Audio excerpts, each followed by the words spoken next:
ቢለያዩ ቢቀጥሉም እናንተና ያገባችሁ በጣም ነው እየተደሰትኩት። ሳይቃጠል በቅጠል በእንጭጩ የተቀጨው የሰው ህይወት ውስጥ ገብታችሁ አትበጥብጡ። የኔ አባት የተላጠ ሙዝና ሚዲያ ላይ የወጣ ትዳር አይበረክትም። እነኚህ ሰው ለህግ ቀርበው ሊመረመሩ ይገባል። ብዙ የሚያውቁት ሚስጥር አለ። 40 ሚሊዮን ብር አንድ ኤርትራዊ እኮ እዚህ ከተማ ውስጥ እኮ ሰውየው ተገሎ እኮ ብሩን ወስደዋል ነቢያት። እንዴት ከእንደነዚህ አይነት ምንሞች ጋራ ተደምረን ጴንጤ ልንባል እንችላለን?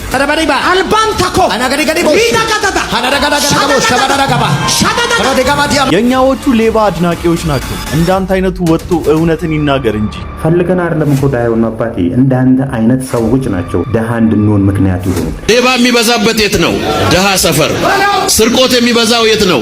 ደሃ ሰፈር። ክርስቲያኖችን ሰድቦ ሲያበቃ በስተመጨረሻም ሙስሊም ሆኖ ሰልሞላቸዋል። ፈጣሪ ያግዞኝ ከምሽቱ 3:46 ውስጧ ዘዋሂድ ቤት እስልምናን በይፋ ተቀብያለሁ። ብዙዎቻችን የምንወደውና የምናከብረው ወንድማችን አማን ሻሎም የወጉትና በጣም ተጽዕኖ የፈጠሩበት ጴንጤዎች ራሳቸው መሆኑን ተናግረዋል። በእግዚአብሔር መንግስት ውስጥ ነው ቁስለኞቻቸውን መልሶ የሚወጉ ወታደሮች ያሉት። በኢየሱስ ምን አይነት አስደናቂ ዜና ነው ያሰማህን ወዳጅ። 600 ሴተኛ ዳሪዎች የፕሮቴስታንት እምነት ተከታይ ሆኗል። ነገር ግን እግዚአብሔር በምህረቱ ባለጠጋ ስለሆነ ምህረቱ ብዙ ነው፣ ምህረቱ ብዙ ነው፣ ብዙ ነው፣ ብዙ ነው፣ ምህረቱ ብዙ ነው፣ ብዙ ነው። ሰላም ሰላም፣ እንዴት ናችሁ? እኔ ወንድማችሁ ጂም ቤሪያው ነኝ። አውቃለሁ ጠፋ እያልኩ ነው። በቃ ነገሮች ምንም አልመቻች እያሉኝ ምናምን ወይ የሆነ ነገር ይጎድላል የሆነ ነገር ለማስተካከል ወዲያ እያልኩኝ ፕሮግራሜን ኮንቲኒየስሊ ለእናንተ መስራት ትንሽ አታካሽ ነገር ሆኖብኛል። በተቻለኝ መጠን አስተካክዬ በደንብ ከእናንተ ጋራ ኢንጌጅ እያደረግኩ ቪዲዮዎች ለመስራት እሞክራለሁኝ። ግን ምንም ነገር ልንግባባ አልቻለም ከብዙ ሰብስክራይበሮቼ ጋር። ቪዲዮን ጨርሶ አያዩትም። ኢንትሮ እንደዛ አድርጌ የማስቀምጠው ኢምፕረስ ዶናችሁ ቀጣዩን ቪዲዮ እየጓጓችሁ እንድታዩት ስለው እንጂ ለመዋሸት አይደለም። በቃ ይሄ የሶሻል ሚዲያ ስትራቴጂ ነው። ለምንድነው የማትረዱት? ለመዋሸት አይደለም፣ ሁክ ለማድረግ ነው። ሁክ ደግሞ የሶሻል ሚዲያ አንደኛው ሜትድ ነው። አልጎሪዝሙን የምትሸውድበት አንደኛው ሜትድ ነው። ለዛ ነው አዶናይ እንዲሆነ እንዲያደረገ ምናምን ብዬ የምጀምረው አቴንሽን ሰጣችሁ ኢሹን እንድታደምጡልኝ ስለምፈልግ ነው እንጂ ለማዋሸት አይደለም። ዲፕ ገብታችሁ ስታዩ እንደዛ ስላልሆነ ማለት ነውና እንደዚህ ሳታዩ ሳትጨርሱ ኔጌቲቭ ኮሜንት እየሰጣችሁ ዩቲዩብ ለኔ ዋርኒንግ እንዲሰጠኝ እያደረጋችሁብኝ ነው እና ይዘጋብኛል ማለት ነው። እባካችሁ በቻላችሁ መጠን ኔጌቲቭ ነገር አትስጡ። በቃ ችግር ካያችሁ እዚህ ጋር በማስቀምጥላችሁ ቴሌግራም አካውንት ቼክ አድርጉኝ። ለማንኛውም እንደተለመደው እንግዲህ በቆንጆ ቪዲዮዎችና በቆንጆ ሐሳቦች ሰዓትና ጊዜ ጠብቄ ከች ብዬላችኋለሁ። ሁላችሁም እንደተለመደው ቪዲዮን ከመጀመራችሁ በፊት ላይክ እያደረጋችሁ ቪዲዮን ጀምሩ። ሰብስክራይብ ያላደረጋችሁ ሰዎች ሰብስክራይብ እያደረጋችሁ ቤተሰብ ሁኑ፣ ወዳጅነታችሁን አጠናክሩ። በዛሬው በጥያቄ ቻሌንጃችን አንድ ነገር እንድታደርጉልኝ ነው የምጠይቃችሁ። ሪያክት እያደረግኩ የምሰራው ቪዲዮና ሐሳብ ይቀጥል ብላችሁ የምትሉ ሰዎች በልብ ቅርጽና ደስ በሚል ኮሜንቶች በፖዚቲቭ ኮሜንቶች ሰፖርታችሁን እንድትገልጹልኝ ስል ኮሜንት ላይ በፍቅር ጠይቃችኋለሁ። ቀጥታ ወደ ቪዲዮአችን። እሺ 600 ሴተኛ ዳሪዎች የፕሮቴስታንት እምነት ተከታይ ሆኗል። ይህም ብቻ አይደለም፣ አላስፈላጊ ህይወታቸውን በመተው በመንፈሳዊ ህይወትና በአዲስ የሥራ ጎዳና ላይም እንደሚገኙ እየተነገረ ይገኛል።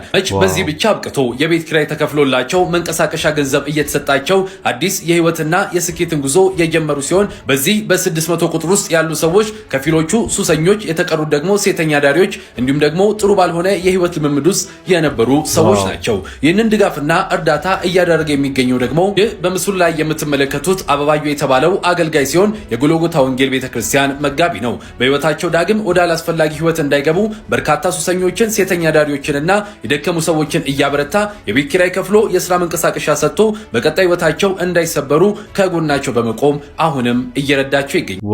ዋው አገልጋይ አበባዩም እግዚአብሔር ዘመንህን ይባርክ። እንደዚህ አይነት ነገሮችን እስቲ ቤተክርስቲያን ውስጥ በደንብ ብታስገቡና ሰፖርት የሚፈልጉ ሰዎችን ከተለያዩ ሱስ ውስጥ ለመውጣት ነገር ግን ስራ የሌላቸውን ሰዎች ስራ በመስጠት በማስያዝ ወይም ደግሞ አቅጣጫ በመስጠት ወይም ደግሞ ለመንቀሳቀሻ የሚሆናቸውን ነገር እየሰጣችሁ ሰፖርት እያደረጋችሁ ካሉበት ዲፕሬሽን ካሉበት ጭንቀት ነፃነት ማጣት እንድታስወጧቸው አበረታታችኋለሁ። ደስ የሚል ዜና ነው። ሪያክት እንድናደርግበት ሐሳብ እንድንሰጥበትም እድሉን የሰጣችሁን ሰዎች ምክንያቱም እግዚአብሔር አንድያ ልጁን የሰጠበት ጉዳይም ይሄ ነው። በቃ የወንጌል ዋንኛው ኢሹ ዋንኛው አጀንዳ ፖይንቱ በቃ ሴንተሩ ይሄ በጨለማ ውስጥ በድግድግ ጨለማ ውስጥ ያለነው እኛን ነፃ ማውጣት ነው፣ ወደሚደነቅ ብርሃን ማውጣት ነው፣ በክርስቶስ ኢየሱስ ደም ማንጻት ነውና ኢየሱስ ክርስቶስ ወደዚህ ምድር የመጣበት ዋንኛው አጀንዳ ነው እና በዚህ አጋጣሚ በተለያየ ዲፕሬሽን ውስጥ በተለያየ ጭንቀት ውስጥ በተለያዩ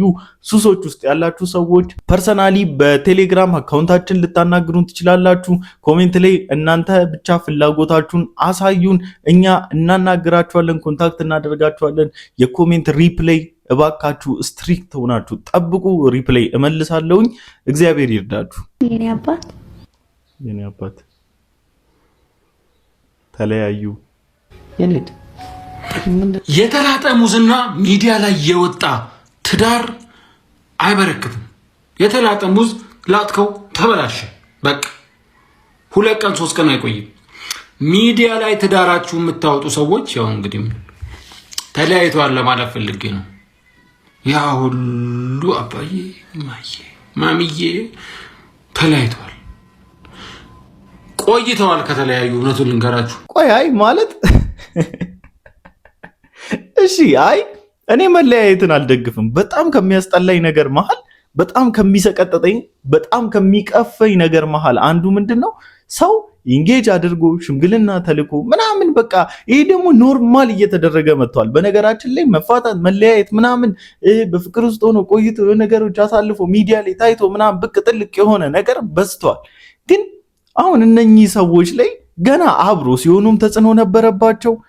አሁን አላቅም ምንም ተለያዩን አብሮ ይሁኑ ምንም ሁለታቸው ምንም ያሳዩት የተናገሩት ነገር የለም። ሜቢ እንግዲህ የቅርብ ወዳጆቻቸው ይሆናሉ እንደዚህ ያለውን ሲቹዌሽን ለሰዎች አስረድተው። ሰው ደግሞ ማርጀዳ ማፋኑ ሩሙቲን ደርባ ደበርሰ ይባላል። ይሄ አሉባልታ በስማ በለው ተቀባብሎት ሚዲያ ላይ ሲያዘዋውሩት ማየት በጣም ነው የሚያስጠላው፣ በጣም ነው የሚሸክከው። በሶሻል ሚዲያ ላይ ያለን ሰዎችም የሰው ህይወት የሰው ጓዳ ውስጥ መግባት ይመቸናል፣ መበጥበጥ ይመቸናል። እና አንድ ደግሞ የተለመደች ነገር አለች። ሚዲያ ላይ የወጣ ነገር መጨረሻው ይሁኝ ማለት ደብቁኝ ያመጣል። ባይዘው ወይ ይሁን ስላልን ብቻ አይደለም፣ አብረን የምንቀጥልበት ጥበብ ከሌለንም እንለያያለን ከማንም ጋር።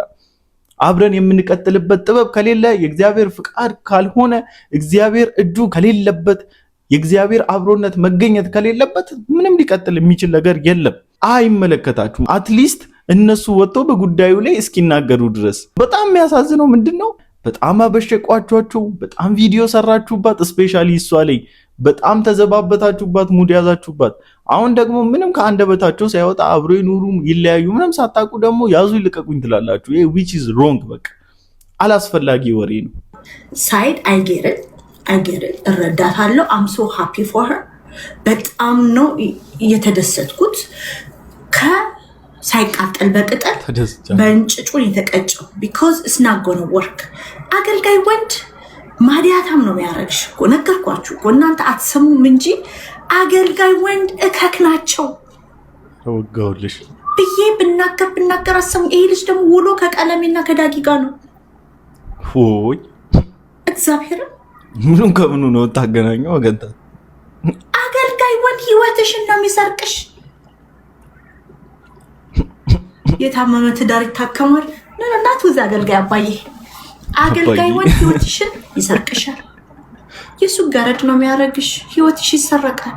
ምንም ሐሳቧ ትክክል አይደለም። እኔ ደግሞ እቺ ምን አይነት አጋንንታዊ ፕሮሰስ እንደሆነች ደግሞ እኔ ግራ ነው የሚገባኝ። ማለት በጣም ነው የሚመቻት በቃ ጎሲፕ ማድረግ፣ ቁጭ ብላ ምናምን ነገሮችን ማቀሳሰር፣ ዶቶችን ማገናኘት፣ 360 ዲግሪ ተሽከርክራ ወሬ መፈለግ ይመቻታል። አይ ዶንት ኖ ዋይ፣ ለምን እንደሆነ አላቅም። እኔ ሃይማኖቷ ምን እንደሆነ ከምን ኢንቴንሽን ተነስታ እንደዚህ እንደምትሆን ፐርፐዟ ምን እንደሆነ አላማዋ ግቧ ምን እንደሆነ ምን ለመንካት እንደምትፈልግ አይገባኝም። አገልጋይ ማዲያታም ያደርግሻል ምናምን አገልጋዮች ሚስቶቻቸውን ደበቅ የሚያደርጉት እንዲህ ስለሆኑ ነው ምናምን አስፈላጊ አይደለም። አሁን ምንድነው ይሄ ነው እኮ ምንድነው የሚጠቅመው ነው? ጠቀሜታውን ስናይ እኮ ነው ያጣ ነው ማለት ምንም አይጠቅምም። በቃ እንደዚህ በጣም አጭውድ ብላችሁ ታስቡሱ ሜሎስ እና ኤልዳና ተለያዩ ምን አገባን? who cares? የራሳችሁን ህይወት ኑሩ። በጣም ያልተነካ ስንት ይሻለ ቪዲዮ ልሰሩበት የሚገባ። እኔ በጣም ብዙ ጊዜ ኢንከሬጅ አድርጊያችኋለሁ። ኮንተንት ክሬተሮች ሁኑ ብያችኋለሁ። ኮንተንት ክሬት አድርጉ። የሚያንጽ ነገር ቆንጆ የሆነ ነገር ስሩ ብያለሁ። እንደዚህ አይነት ነገሮችን ብታቆሙና በሰው ህይወት ውስጥ ገብታችሁ ባታምሱ ባትቦጠቡጡ ደስ ይለኛል። 40 ሚሊዮን ብር አንድ ኤርትራዊ እኮ እዚህ ከተማ ውስጥ እኮ ሰውየው ተገሎ እኮ ብሩን ወስደዋል ነቢያት። ማን ነው ገዳዩ? ለጉዳዩን ለሚሸፍኑ ሰዎች 5 ሚሊዮን ብቻ አውጥተው የቀረውን 35 ሚሊዮን ብር የወሰደ ነብይ እኮ አለ እዚህ ከተማ ላይ። ሰውን ነፍስ ቆይ ሆልድ ኦን ገዳዩ ማን ነው? የተገደለው ሰው ማንነት ይታወቃል ወይ? ሁለተኛ ያንን ገንዘብ የወሰደው ነብይ ስም ማን ነው?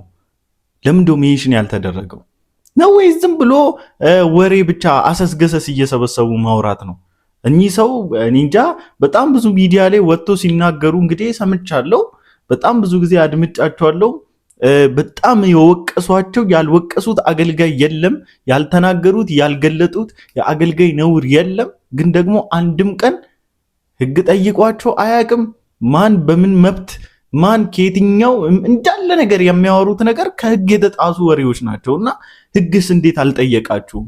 አዎ እዚሁ ከተማ ቢያሳ ነው የሞተው ሰውዬው። እንዳው ኤርትራዊ ስለሆነ ብዙ ምንትኑ አልወጣም፣ በዘመድም እዚህ ስለሌለው ምናምን እንደዚህ የሚያደርጓሉ። ከባድ ወንጀል የሚሰራበት አገር ነው እንደዚህና አሁን በዚህ መልክ ጌታ ሰጠን ምናምን ሰጠን የሚሉት አይ እንዴት ማለት ኤርትራዊም ይሁን ኦሮሞም ይሁን አማራም ይሁን ትግሬም ይሁን ጉራጌም ይሁን ወላይታም ይሁን የፈለገውን ብሔር ይኑረው ሰው ስለሌለው ስለተገደለ መንግስት ዝም ይላል ወይ? ህግ ዝም ይላል ወይ?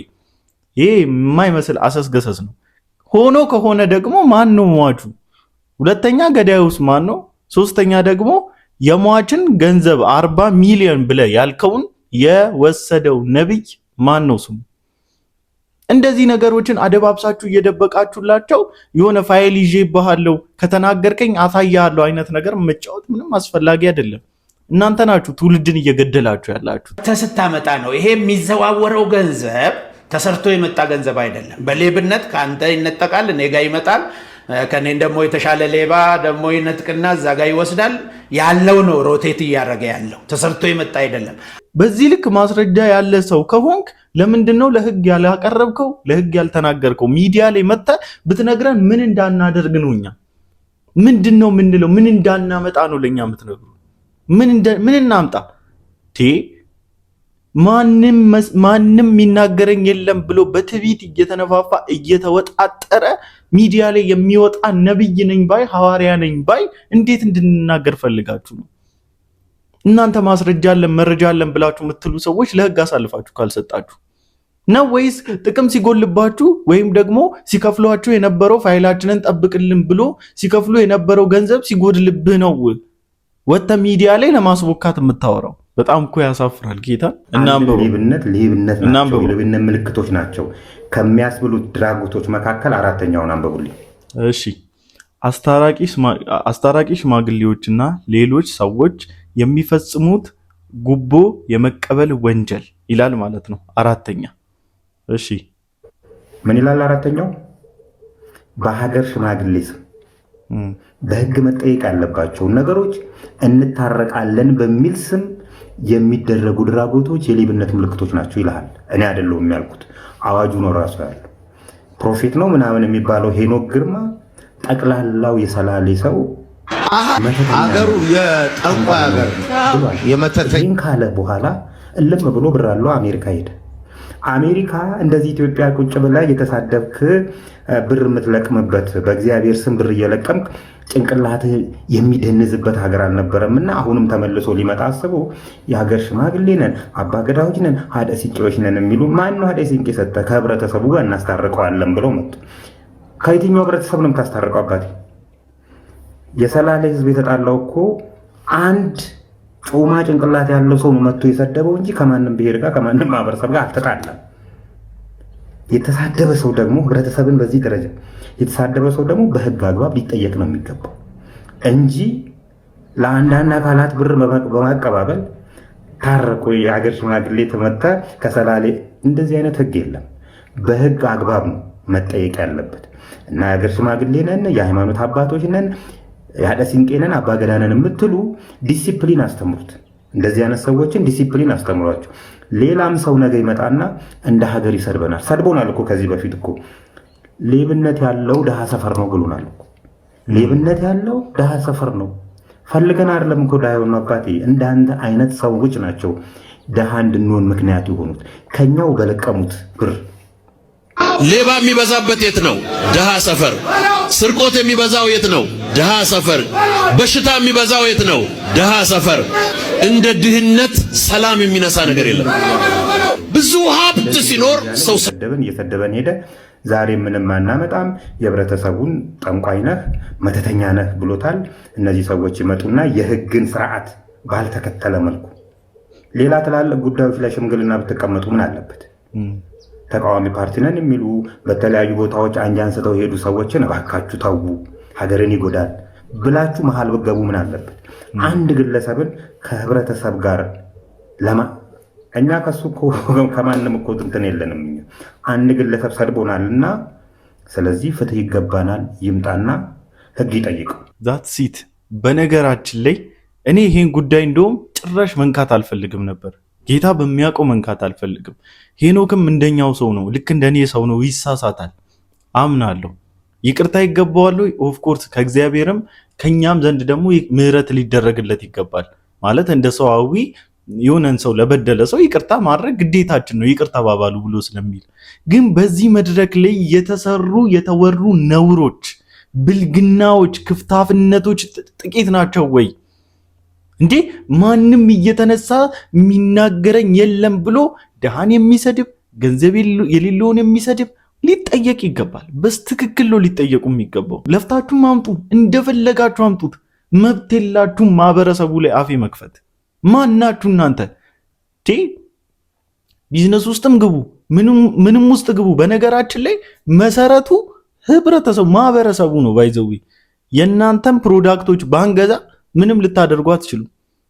እንዳንተ አይነቱን ልክ አጭበርባሪ አገልጋይ ነኝ ባዩን ደግሞ ቁጭ ብሎ የሚካፈል ባይኖር ኖሮ 5 ሳንቲም ዱምቡሎ ዱዲ አይኖርም ነበር። ህዝቡ ላይ ትሸናላችሁ። በጣም ነው የሚያስጠላው። የኛ ጴንጤዎች ደግሞ እንወቃቀስ። በእግዚአብሔር መንግስት ውስጥ ከሌሎች መንግስታት የምናውቀው ሴኩላር ማለት ነው ከሌሎች መንግስታት አንጻር በእግዚአብሔር መንግስት ውስጥ ነው ቁስለኞቻቸውን መልሶ የሚወጉ ወታደሮች ያሉት የሚል ኮሜንት ነው። ኮሜንቱ Christianity is the only kingdom that attacks its own wounds ይላል ማለት ነው። not wounds, its own wounded ተመቱ ቆስለው ያሉ ቁስለኞቻቸውን መልሶ የሚወጋ መንግስት ቢኖር የክርስትና መንግስት ነው ይላል። ዞር ብዬ አየው ወዳጆቼ፣ አየው ዞር ብዬ። እኔን ባዳ አልነካኝም። እኔን ሲወጉኝ የነበሩት ከኔ ጋር የነበሩ ሰዎች ናቸው። ሲወጉኝ የነበሩት ማለት ነው። አዎ ድሮ ምናምን እንደዛ እውነት እኮ ነው።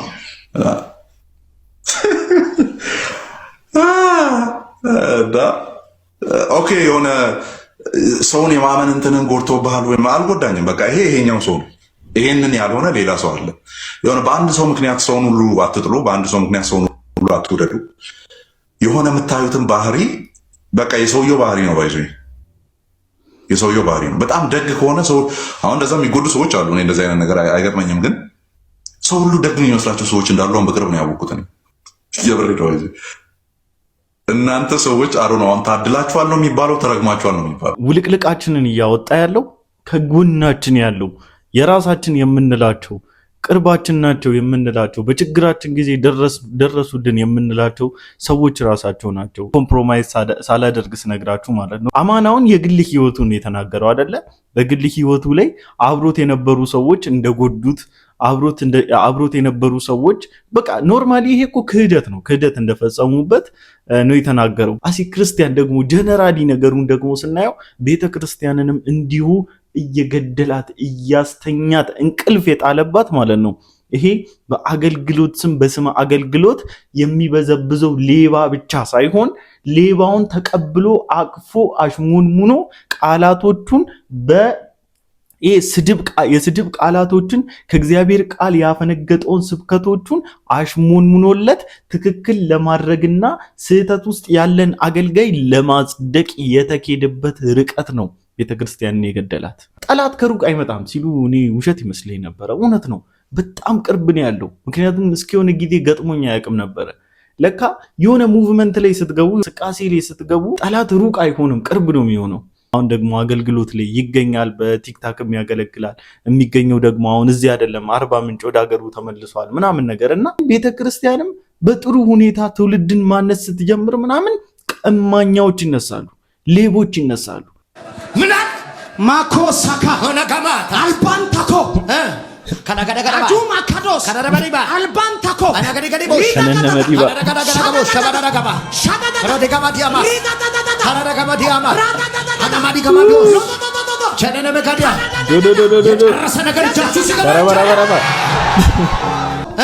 እኔ እግዚአብሔር ሰው ማታ ማለት ነው ሲጸልይ ከሟርተኛ እጅ ገንዘብ ሲበዘብዝ አሳየኝ ጌታ። አዎ ልክ ነው። ነጥቆ ለነሱ ሲሰጣሳ ትክክል ነው። ተጨንቆ ሲሰጣሳ ከዛ በኋላ መላእክቶች እጁን ይዞ ባለቀው እርሻ ውስጥ ሲያስገባው አዳናኮ ባለቀው እኔ ብቻ ነው የሚረዳው አለ ጌታ። ማንም አይረዳናል። እኔ ራሴ እመጣለሁ አለ ጌታ። አጁ ማካዶስ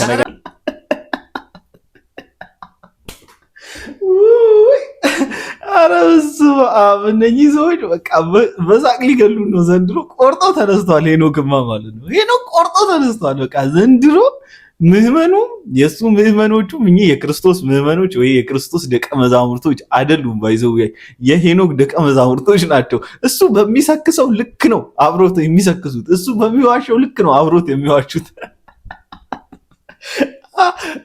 ጌታዊ እዛ የሚሄዱ ሰዎች ሁሉ የሚያዩት ህልም ከገንዘብ ጋር የተያያዘ ነው። ባይዘው ማለት ነው። እኔ እዛ አልሄድም፣ ግን ማለት ችግሬም በጣም ብዙ ጊዜ አያለሁ በህልሜ ስለሚያስጨንቀኝ። አፍተሩል ከእኚህ ከምኖች ነው ከመተተኞች እጅ ምናምን ነገር ገንዘብ ነጥቆ ለሱ ሲሰጠው አየ።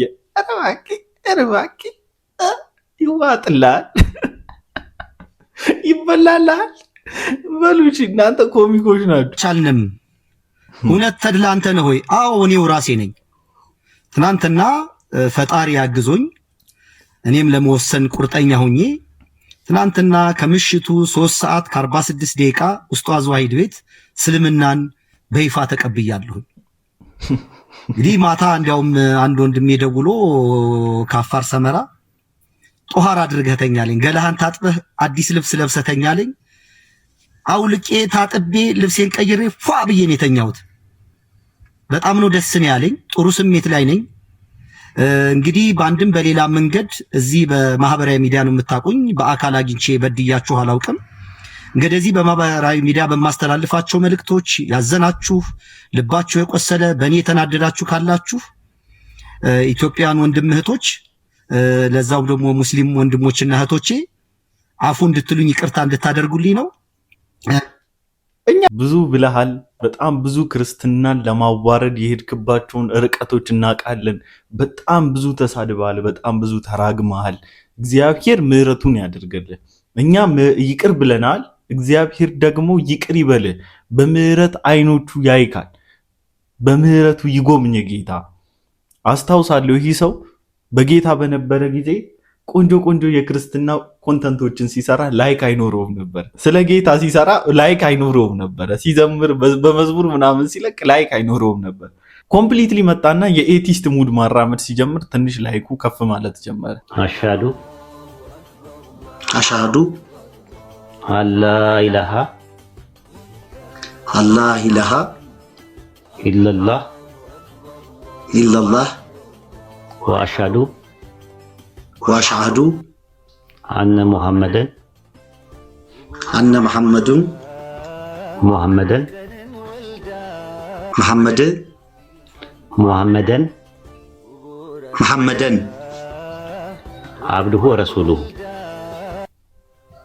አብዱሁ ወረሱሉሁ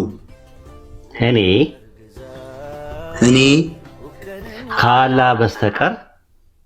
ከአላህ በስተቀር በሐቅ የሚመለክ አምላክ የለም ብዬ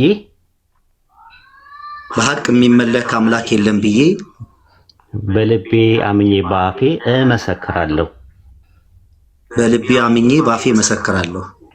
እኔ አይካንት እግዚአብሔርን ከዚህ በላይ መስማት አይካንት። በጌታ በኢየሱስ ስም ኢየሱስ ክርስቶስ በአደባባይ ላይ ሲካድ ኢየሱስ ጌታ ኢየሱስ እንዴት ነው የሚያሳዝነው! በእናታችሁ ለካ ትልቅ ሰው ማቹሪቲ ከሌለው ትልቅ ሰው ነገሮችን ማገናዘብ ካልቻለ ከባድ ነው። ለካ ይለቀስለታል። ትልቅ ሰው እንኳን ይታዘንለታል። ለካ ኢየሱስ ክርስቶስን እንደዚህ በአደባባይ ከመካድ ህይወት እግዚአብሔር ያስመልጣችሁ። በኢየሱስ የ1 ሚሊዮን ብር ቻሌንጅ የዲጄ ዋሃብና ዲኮር ለኔ ለወንድማችሁ ፈለጋት ናቸው ሳሳይመንት ሰጥቶኛል። የዲጄ ዋሃብና ዲኮርን የቲክቶክ አካውንት በአንድ ወር ውስጥ ማለትም ከጥር 5 እስከ የካቲት 5 ድረስ 700,000 ማስገባት የምንችል ከሆነ 1 ሚሊዮን ብር ለኔ ለወንድማችሁ ለመስጠት ወንድማችን አቤላ ቃል ገብቶልኛል። ሁላችሁም ተቀላቀሉ። ኢትዮጵያን ኤርትራውያን አካውንቱን ፎሎ በማድረግ እኔን ወንድማችሁ እንድታግዙ በሮ እግዚአብሔር ሲጠይቃለሁ። ኦ ማይ ጋድ! ይሄ እንግዲህ የሃይማኖት መምህር ተጽዕኖ ፈጣሪው በጣም ነው እንዴ ተጽዕኖ የፈጠርከው ነው ወይስ ዲጄው ነው ተጽዕኖ የፈጠረብህ? እሱ ስራው ነው። እሺ እኔ የዲጄነቱን የዘፈን አድማቂነቱን ዘፋኝነቱን አልደግፍለትም። ዲኮሩን ግን ሰፖርት የሚደረግ ነገር ነው፣ የሚበረታታ ነገር ነው። የዲኮሩ ስራ የሚበረታታ ነገር ነው። የሰራ እጅ ብላ ይላል መጽሐፍ ቅዱስ ሲናገር። ሰው ለገንዘብ ብሎ ኧረ ኢየሱስን ጌታን የሚክድ በዛ። ጌታን የሚክድ ካጅ ገንቱ በዛ። በኢየሱስ ምን ሆናችሁ ነው ግን? ምንድነው ብልጭ እያለባችሁ ያለው ሰሞኑን? ወንድሜ እኔ ያልገባኝ ዲጄው የትኛው ቤተክርስቲያን ዲጄ ነው? የማርያም ቤተክርስቲያን ነው ወይስ የተክልዬ ቤተክርስቲያን ዲጄ ነው? የጂፒኤስ ነው። መዝሙር ዲጄ አለው እንዴ መሰለኝ። የመዝሙር ኮንሰርት አዘጋጅ ነው ዲጄው? ተው በእናትህ። የዘፋን ከሆነ አንተባበርም። የመዝሙር ዲጄ ከሆነ ችግር የለውም፣ 700,000 እናስገባሃለን። ግን አንድ የተመቸኝ ነገር አለ። ሰኔና ሰኞ ሲገናኙ እንዴት ደስ ይላል መሰላችሁ? አሰሪና ሰራተኛ ሲገጣጠሙ በጣም ያምራል። ወንድማችን ትክክለኛ ስፍራ ነው ያገኘው። በወንጌል ሽፋንና በሃይማኖት ሽፋን ቤተክርስቲያን አሰራለሁ እያለ ገንዘብ አሰባስቦ እሱም ከሚከሰስ እንደዚህ በጋት ወጥቶ ዲጂዎችን ደግፏቸው ፎሎ እያስደራረገ እንዲህ ቢሸቅል ነው የሚሻለው። ሐሳቡን እየጋታችሁ ያለውን ሰው ለይታችሁ እወቁት ብለን እያላችሁ ያለ ነውና አሁንም ቢሆን አረፈደም። የምታደምጡትን ሰው ኢንፍሉዌንስ የሚያደርጋችሁን ሰው ነገሮች ላይ ኢንከሬጅ እያደረጋችሁ ያለው ሰው ማንነቱ ማወቅ አለባችሁ፣ መጠየቅ መቻል አለባችሁና እግዚአብሔር በነገር ሁሉ ይርዳን። ዛሬ በተደጋጋሚ የእግዚአብሔርን እርዳታ ጠይቄያለሁ፣ ጠርቻለሁኝም። ሁላችንንም ይርዳን፣ ሁላችንንም ያግዘን፣ አቅም ጉልበት ይሁነን። እስከ መጨረሻው አብራችሁኝ ስለቆያችሁ ከልብ አመሰግናለሁ። ይህንን ቪዲዮ ለብዙዎች ሼር እያደረጋችሁ እንደምታደርሱ ተስፋ አደርጋለሁኝ። በቀጣይ ቪዲዮ እስክንገናኝ ድረስ ሰላም ቆዩልኝ። ይመቻችሁ።